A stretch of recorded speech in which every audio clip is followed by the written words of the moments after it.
বিশ্বকাপ বাছাই পর্বে ব্রাজিল উরুগুয়ের বিপক্ষে ম্যাচের জন্য ৩৩ জনের প্রাথমিক স্কোয়াড ঘোষণা করেছেন আর্জেন্টিনা। স্কোয়াডে সেই বড় কোনো চমক রাখেননি কোচ লিওনেল স্কলোনি।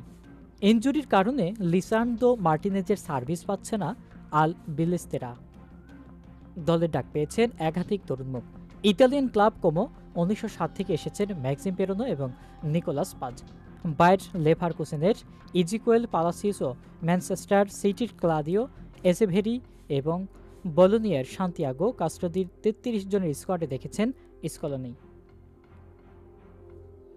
অভিজ্ঞদের মধ্যে সকলে আছেন স্কোয়াডে Lionel Messi, Emiliano Martinez, Rodrigo De Paul, Lautaro Martinez, Julian আলভারেজদের সকলেই আছেন এই স্কোয়াডে।